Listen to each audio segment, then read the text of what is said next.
CHOFF CAST. Yup, it's the CHOFF CAST. CHOFF CAST.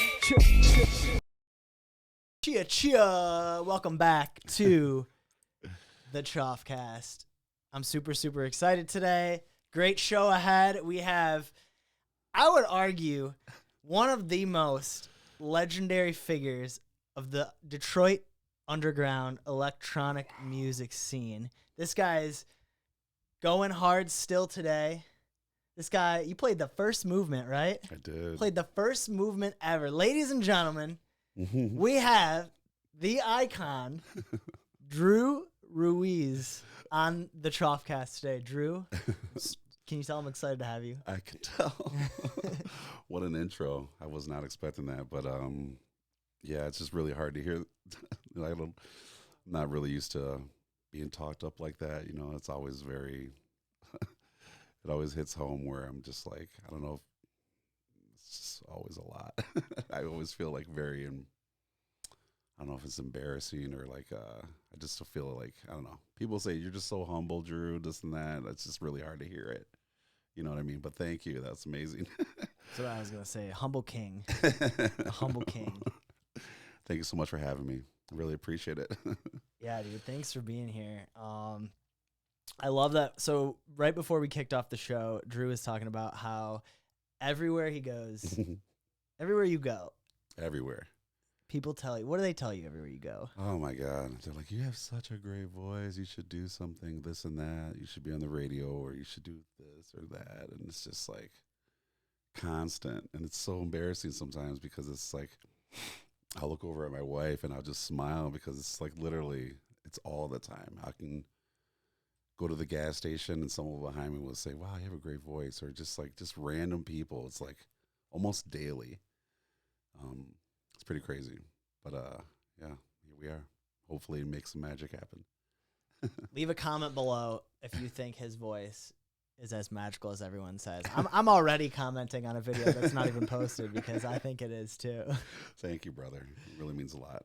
Dude, I'm excited, man. So I want to dive into, you know, some of what you've done with music over the years, how you've been able to just stand the test of time and outlast so many people. But first, I want you to kind of just like run it back for me. Like, how did you get into music in the first place? Oh, wow. Well, having a Latin background, my parents, as far as I can remember being a child, would always take me to the Mexican festival. In Hart Plaza, they used to have the Polish American Festival, the Chinese festival, the Mexican festival, all these different cultures, the African American festival, and so on. And growing up on those Hart Plaza stairs, watching artists perform, it's always been instilled with me. Listening to music every morning with my parents when they would be doing stuff around the house or all that. So with Latin music, there's a lot of drums, there's a lot of horns, there's a lot going on. And when I was growing up, dancing, obviously, with Latin culture is a major thing. So I've always loved to dance. I was really into Michael Jackson growing up. So I would always like perform in my living room, and then my parents would throw me like $1 or something, you know. It was like a stripper. They'd be throwing dollars onto the crowd or something. So it was really fun to do that, and it's just always been instilled with me. And then finding techno was, I guess, just the missing link of it all, because as I grew older, I was into like 9 Inch Nails and Depeche Mode and The Cure and like all these emo bands, and they all use synthesizers. So with my Latin background with like drums, heavy drums, horns, and now you throw synthesizers in the mix, when I heard techno, it just all made sense. Never looked back. So you mentioned playing the First Movement Festival. I wasn't even booked for that. I did my homework, and although I was very much so involved in the community and the scene, I watched how they had these stages, multiple stages throughout Hart Plaza. And for like the second day, or excuse me, the first night, I was watching how these stages would just sit empty. So I went home, grabbed a bunch of records. The following second day, I showed up with my records, and I'm like waiting to see if this happens again. And they're playing like mixtapes at the time on these stages without any DJs, and I'm like, what a waste. You know what I mean? What a waste to like have the equipment there. And I don't know if they did that because of, you know, for whatever reason, but there were so many people there dancing to a cassette tape, no DJ. So I went up there like I owned the place with my records, like I'm next, you know, and the security guard didn't care. He was just like, whatever. And I just dropped the needle and ended up playing a 3-hour set. And it's on my, I found some footage a friend of mine had. I was blown away, and I actually uploaded it on my Instagram. It's like one of the first clips you can see on my Instagram page. And yeah, I never looked back ever since. So there's a story for that. But yeah, that's where like kind of like my passion and all that started. That's got to be the most empowering feeling in the world. Getting up there, not on the lineup. Like it's like you're doing something wrong, but it's also so heroic in that moment. Mm-hmm. Everyone enjoyed it too. It was so great. I was like an instilled memory. So I'm just wondering why the stages were empty. Was it like a changeover? Did they just? I don't know if they had enough programming or enough DJs at the time because you know it was just so new. No one was expecting that many people to show up. We were all like in just circles, like dumbfounded, watching different groups from all over the world. Like there'd be an Asian group over here, some Germans over here, all speaking in their native tongue. And we were all just looking at each other like, I can't believe there's this many people here. And to see that, it was, you know, it's just mind-blowing and very, you know, it changed the way I looked at techno and everything because I knew that this was like such a global dominating force, not just a fad, you know? So it's really hard to, oh man, it's a different time, but it was a fun time. So I just watched it to go from what it was to being this global dominating force. It's just, you literally watch it go from nothing, just having fun, being a raver kid, brand new music, brand new everything. And then, I don't know, we just watched it grow and grow and grow. And it's just really hard to leave. There's different genres from like, you can say like, there's, you know, this music's from the 50s, the 60s, the 70s, 80s, 90s. And techno just doesn't go into those eras of years. I could play a track that's 30 years old at a show tonight and no one would know it came out yesterday or not. You know what I mean? So that's why I like the music so much too. So yeah, I feel like good music is timeless. 100%. Like I should say great music is timeless. Great music is timeless. Like my buddy Joe, he has a son, and I'm like, what's he into? You know, and he's like, he's really into Nirvana. And Nirvana, you know, came out. He's only 18 now or 19, but like he loves Nirvana. And it was like that came out like what 30 years ago, 25 years ago. So and he's only like 19. So it's like I don't know. I love that. There really hasn't been any really good rock bands that have come out to where they're like, someone made an example of like Machine Gun Kelly and like his new album, and it's considered rock, and it's just like, then you compare it to like Pantera or something, and it's just like, doesn't hit the same. You know what I mean? But I guess it's to each their own, and it just shows how time, you know, can evolve, and but some stuff like really stays real, you know? I've always felt like techno does that. It just stays right there in its element. But yeah, that's nice. That's that story for that one. I read somewhere that you discovered techno in 1993. Mm-hmm. I was going to St. Andrews. And back in the day, St. Andrews used to be a club. They used to call it 3 Floors of Fun. St. Andrews floor would have hip-hop with like DJ House Shoes and a bunch of other real hip-hop heads, all from like the Dilla era, Slum Village, all that stuff. Like all the real hip-hop heads would come in there and play. The basement and the shelter would be like all industrial and goth music. So now you have like all the goth kids and everyone hanging out in the shelter in the basement. This is all on Friday. So it's 3 different floors of club. But St. Andrews was breakthroughing with a lot of their stuff, you know, and showcasing a lot of music and talent and bands.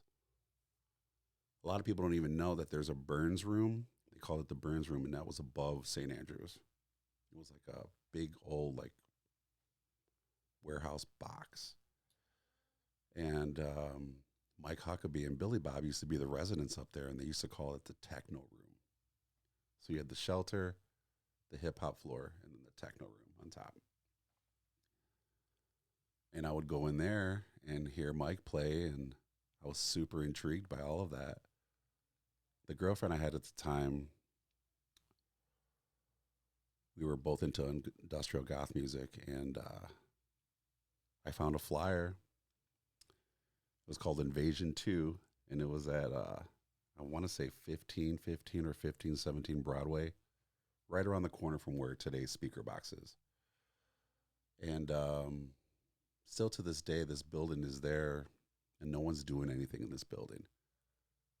And I fell in love. I've heard like DBX, I think was on the lineup, Twans, Algorithm, a couple other cats. And ever since then, I never looked back. You had to call a phone number. Then they gave you the directions to get the tickets. And then when I went to the spot to get the tickets, they're like, the party's around the corner. Just follow those people. And that's how you knew where the rave was. And that whole culture, that whole, how bad do you want to party? How bad do you want to get there? You know, it was like very intriguing. And to this day, I still instill that with my parties as much as I can, depending on the venue. But ever since then, like that true underground feel just never left. So that's just, yeah, basically that's where all the passion comes from, just because of how underground and how raw it was and different, and no one was doing it. You know, like I remember back then, like in techno, and every like 200 people I met, even if someone was like, oh, I like EDM in any shape or form, I'd be like, you're my friend, you know, because like everyone else was just like, that stuff's whack, or like, you know, I don't like that stuff. I like Pearl Jam or whatever. 'Cause that's when like the grunge scene was like super peak. But yeah, ever since then, I just never looked back. It was just always very intriguing to me. It's so new, and to see it now, and people still enjoy it. It's everything. It's cool, and you've done a pretty amazing job with being a curator through so many different generations, you know.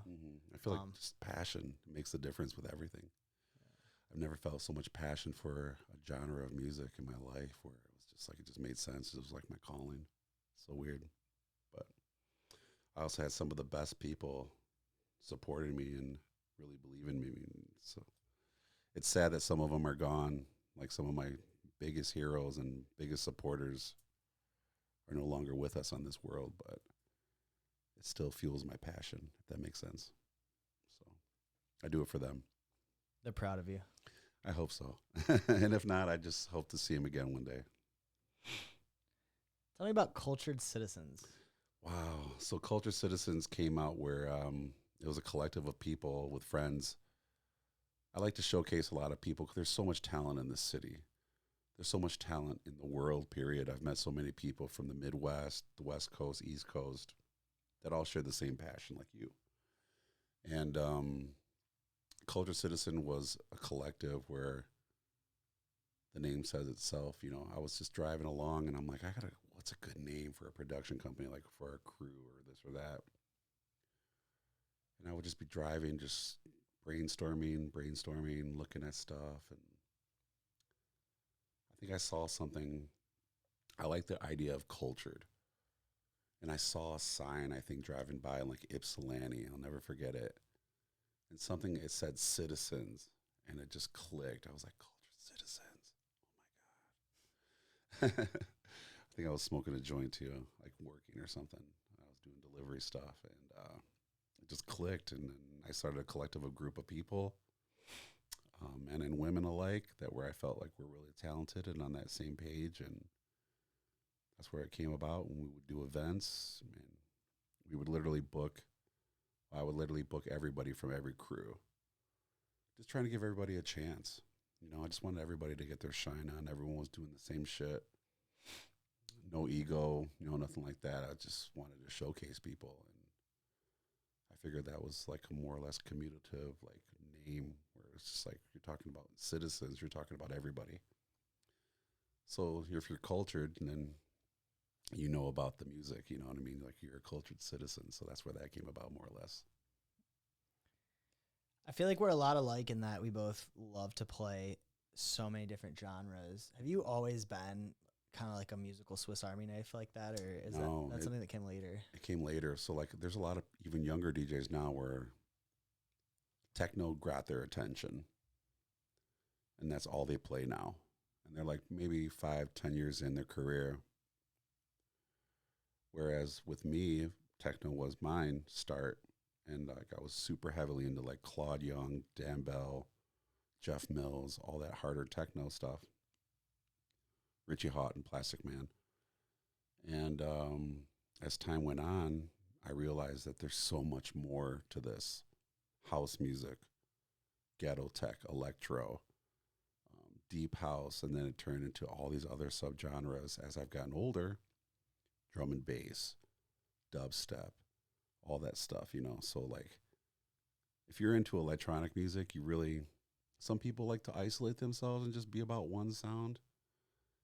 But I mean, I love, you know, other things too, like yacht rock, classic rock, heavy metal, rap, hip hop, all that stuff. So I don't know if it's because I have severe ADHD, but I've always just liked different genres. I mean, if it's hot, it's hot. If it's not, it's not. That's why I mess with you heavy, because I'll hear how you flip a track so fast, but it's like it's got like a grimy bass to it or something like more dubby or wobby. And I'm not like I like to think like I'm somewhat of a music snob, but I'm very open to a lot of music. So I don't know. It's a lot of fun when I hear just like people like you or other people like flip tracks, and like I don't know. I kind of like it all. That ADHD has got to be a piece of it, because I think I have ADHD too, and I just like I love, you know, like pretty much every genre of music, but like if I hear one genre for more than like a half hour, I start getting a little bored. Like especially if I'm playing it. Like I did a like 4-hour progressive house set a few weeks back, because that was like what the person booking me asked for. By the end of it, I was like, dude, I'm like, I need to go to bed, right? And I love progressive house. Like it's such an awesome genre, but it was like, it didn't like mixing that for 4 hours. I wasn't challenged. Like I didn't feel like I was, you know, when you're playing multi-genre, you're kind of like going up these mountains and digging these holes for yourself that you then have to climb out of. And like, it's like an emotional journey, right? You set yourself up, you smash your face into the ground, and then you rise like a falcon, and like, it's great. It's like a high. Yeah, it's pretty accurate. But you know, when it's more of a single genre set, I think it can be easier to just kind of like move through the music and not really like get too into the technical side of playing with it, because you don't have to, and that's obviously not everyone, but I find myself doing that. I know. I've done that more recently too, and I've also find it interesting seeing like the newer DJs doing that, where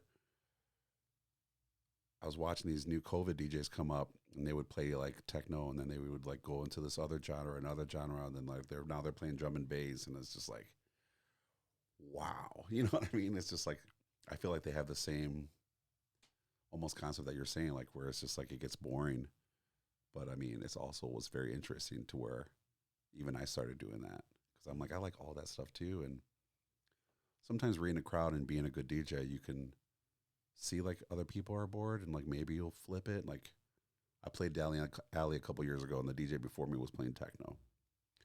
People were really digging it. I started off my set with a techno track, trying to like just keep that same vibe. And I'm looking around, and people were just like, okay, cool. Like another DJ playing the same stuff. And then the next track, I played something else where it was like more commercially. And then from there, I went into ghetto tech electro, and then they ate it up.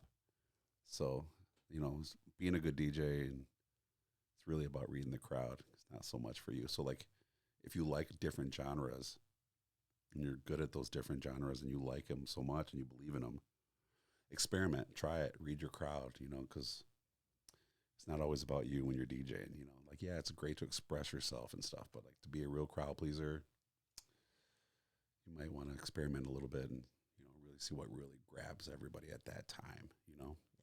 Your job is to entertain. That's right. That's right. It's not just to entertain yourself. Yeah. So I'm glad you asked that. That's a good question. Yeah, man. It's one of my favorite parts of being a DJ is being able to make any environment my own like that. Self-expression is everything. It's great. You can just show too that whatever you got, I'll throw it at you right back, and I got you, Yeah. So that's tight. That's like I said, and that's why I'm a big fan of you. Right back at you, man. Dude, so first of all, thank you so much for having me at the speaker box. Sunday's 3-year anniversary last week. That was super cool. Congrats on that. Thank you very much. Like I said, that's just another safe space for people to showcase their talents, and that's why I do it. It's why I like to have special guests like every week. Tyler and I, and Stephen Ream, who is also helping with the project. The Foggy Sundays at Speaker Box is basically just to showcase how much talent is out there and give everybody a chance, So that's why I do it. Emphasis on the word safe space there too. It's crazy. Like playing at Speaker Box, I feel like I can do literally whatever I want. And like the first time I played there on the upstairs, it was like I was just like almost every song I played was like an unfinished track of mine. And very rarely I feel like do you get that opportunity to where it's like people are just there to like hang out, have a good time. It's like an amazingly accepting crowd. It's not like a lot of crowds where it's like the expectation of, straight dance the whole time is like so high. Yeah. I love the freedom of it. You guys really are curating something special there. Thank you. So many people are like, DJs, I'll be like, well, so what do I play? Like, what do you usually play there? And I'm like, play whatever you want. So I think that's the best, give everybody their own little avenue. Play what you want, play what makes you happy, and experiment, Such a unique venue, too. My favorite thing about that place is, like, you'll be grabbing a coffee there at, like, 11 a.m., and the guy next to you will be, like, putting a couple shots of Henny in his coffee and then, like, taking it and walking down the street. Yeah, like, first time that happened to me, like, someone next to me got, like, 3 shots of Henny in their coffee. As I'm getting, like, the same coffee without the Henny, I'm like, I see you, bro. Damn. Like, I love the energy of that place. Yeah. It's special. Yeah, the owner is old school raver, and he definitely knows how to party. So I could see like why he keeps that kind of vibe going. You know what I mean? It's pretty funny. I don't think you drink anymore, which is very interesting. I love that about you, actually. It's like I'm trying to go that route where, and I see it also too, like a lot of younger people don't even look at it like alcohol anymore like we used to when we were growing up. It was like a thing, a social thing, very important thing. And I feel a lot of people like just don't drink anymore. They like realize they're like, I don't know, they're just not dumb. They just realize how bad it is for your body. You know what I mean? So yeah, trying to get away from that. I was kind of like contemplating quitting, just being in the nightlife thing. Having a couple drinks every set is like very normal. Mm-hmm. And then I had one night where I was like, I'm not gonna drink tonight. And then this one dude next to me got all these bottles, and next thing I know, like my buddy had to help get me home, and I was just like, that's it. Like, I don't need to be doing that anymore. Yeah. It was really tough. Totally reframed my whole like social structure, my friend group. You'd be shocked at how many close friends like can't accept that. You just don't get those calls anymore. Yeah. Yeah. But yeah, it's been a positive. You can do it if you want to do it. Yeah. I love that about you. You're very inviting with that. You're just like, well, whatever, I'm good. But it doesn't mean I don't want to hang out with you still. You know what I mean? Yeah. So I love that. It's very inspiring. You're very inspiring, man. I love seeing people just go the distance, like so I've been DJing now for 12 years, and I've seen so many people come and go in my short time.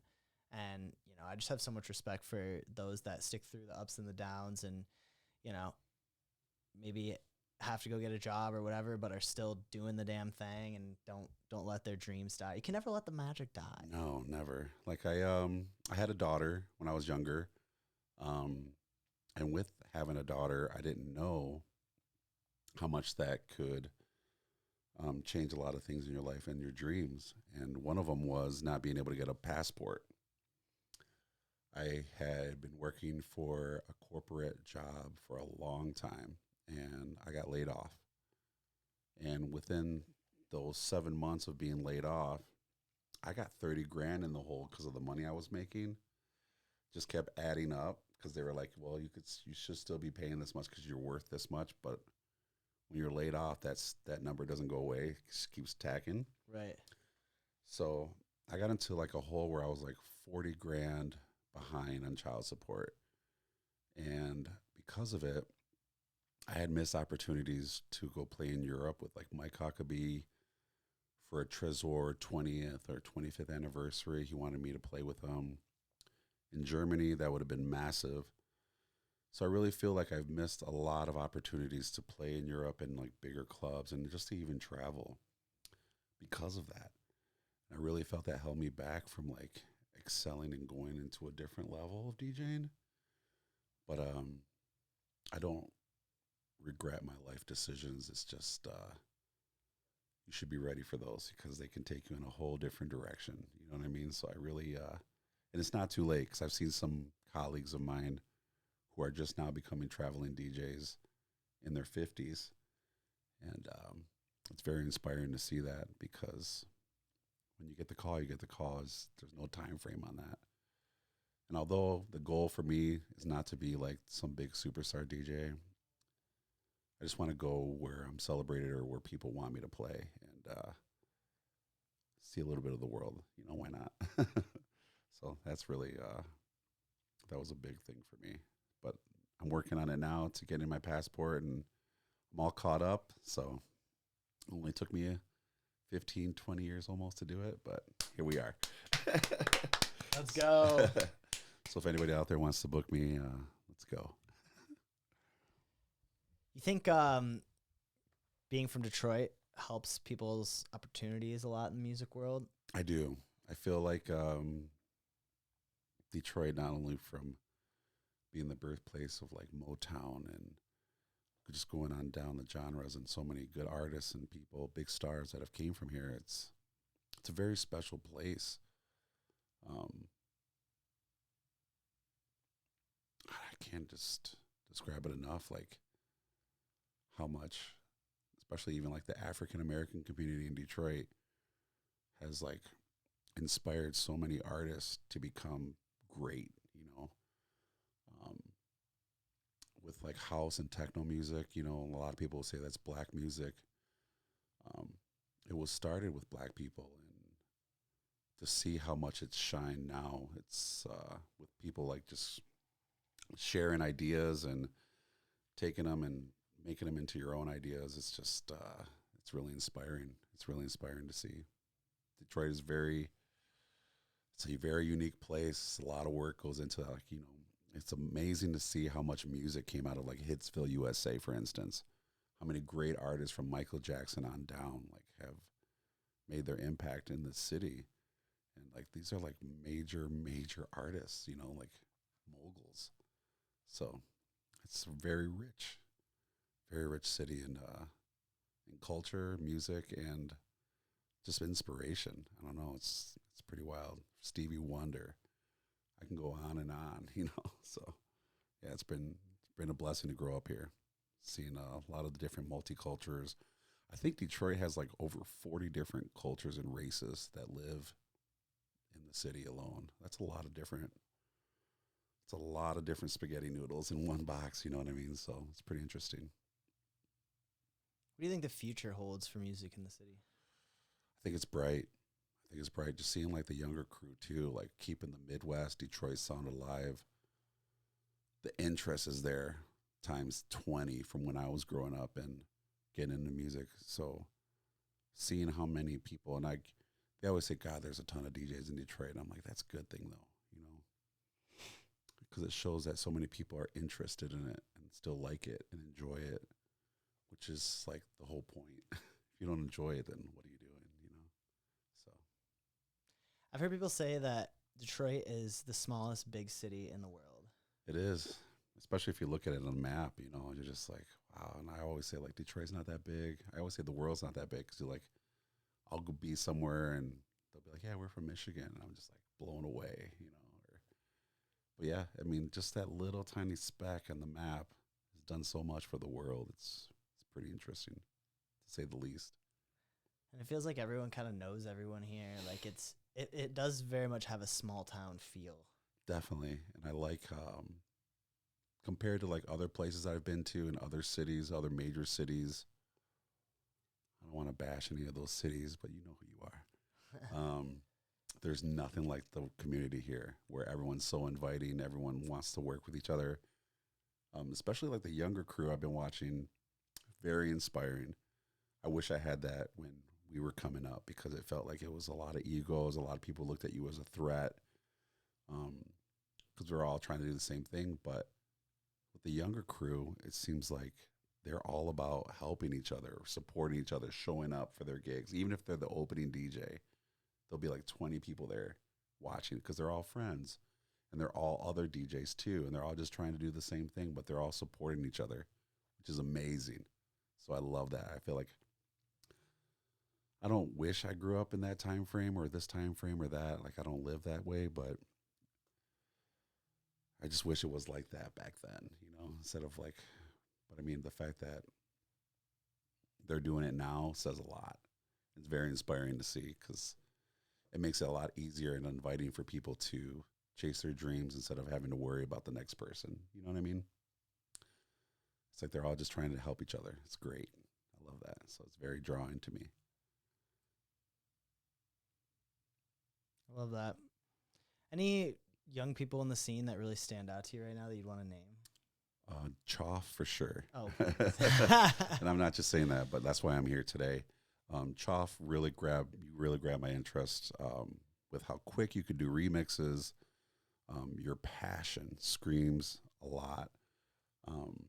There's so many people. Oh my God, so many names I could drop. But like the future and the community of Detroit, especially with the younger DJs, I feel like Detroit. And at first, as I'm getting older and stuff, and I don't, I just, with this, when you take something so serious like I do with techno, and to see the younger crew, how they're keeping the Midwest sound alive and their passion for it, I really feel like I'm in a space where I have nothing to worry about. Like this Detroit shit is going to get carried into the same levels that we're at, where they're keeping the Detroit sound and spirit alive. So I'm really, really happy about that. People like Dre Tracks, Sard, Two Lanes, Garrison, Hype Mellow, Sphinx. There's so many people. I can just go on and on and on. Huey Mnemonic, DJ IV. So many people I can just keep going on about. It's endless. There's so many new talent out there. I don't know if they're like COVID DJs. Some people are like, oh, the COVID DJs, this and that. But I just look at them as new DJs, and they're just trying to do their thing. It's just a form of expression. So it's really cool to see. Sarah G. Sarah G. She's trying too, and she has a great mentor in you, and all of it. It's just, I love how you guys all, you guys work together, and she teaches me. Yeah, see, I love that. You guys both feed off each other's energy. It's great. It's great to see. And when I see that in somebody, I want to instantly have them on one of my nights, so it's great. Yeah. So obviously you got Foggy Sundays going on. What else is going on in your world that you're excited about? Production, doing a lot of production these days, hoping to get more tracks out, and just more or less been just doing production, just trying to stay in the studio. In the summertime, I slow down a lot with studio stuff because I just want to be outside because, as you know, as a Michigander, we only get like 3-4 months of this summer stuff, which is very unfortunate. But we also love our other seasons here. But in the summertime, I'm very much so outside or on the water or doing some other things other than studio stuff. But you got a jet ski, bro. I got two. Yeah. I want to get new ones, but I want to do the next podcast on a jet ski. Yeah, it's gonna be warm here soon, so you can go this week if you want. We should definitely get up there. We've been trying, but I'll get you out there. Hey man, Say when. I know. I got you. I have to look at the weather here. I love it, dude. Well, I'm excited, man. I'm excited to keep watching you grow. Thanks, man. You too. You're definitely like, you know, I don't think you've reached your peak yet. I think you're crushing awesome. it. I don't think you've reached your peak yet. That's awesome. That's great to hear. Yeah, man. So I'm stoked to see how this goes, and I'm really, really pumped that you were able to come on the show today, man. Me too, man. Thank you so much for having me. It's an honor to be here. I really love what you're doing here with Shoebox. It's such a great outlet for people, like like I said earlier. It's just to have these avenues in different spots that you can actually express yourself and do work and work with like-minded people. It's everything. Thanks, man. Yeah, I wanted it to be a place where, musicians and creatives can get together kind of outside of the club, right? Because it's like, you can be best buddies with someone in the club, but the second the music's off, it's a whole different ball game, right? 100%. And I just I love just getting to sit down with people like you without a sound system pumping 40 decibels at us. Right. It's like funny how I saw you through mutual friends, just being yourself. And I'm like, this guy's hilarious, and then I found out like, you're just like me almost, where you have all these different avenues that you have so much passion for. And this day you'll do this day you'll skate, this day you'll make music, this day you'll just DJ, this night you got to DJ at a club. It's constant. You're reminding yourself so much of myself. And it's just like things that make you happy. Like just keep doing all of the things, that make you happy. So I love that. That's the ending note right there. Do all the things that make you happy and smile bigger. That's right. This is awesome, though. Thanks so much for having me on CHOFF CAST. Drew, thanks so much for coming on CHOFF CAST. Thank you, bro. If you're listening to the show, thank you so much. I appreciate you. Please hit subscribe. Follow Drew. Follow his journey. Show up to his parties. This dude's awesome. And he really rips through some great music in his sets, too. So thank you so much. Him. We will see you next time on the CHOFF CAST. Drew Ruiz in the building, baby. CHOFF CAST. Yup, it's the CHOFF CAST. CHOFF CAST.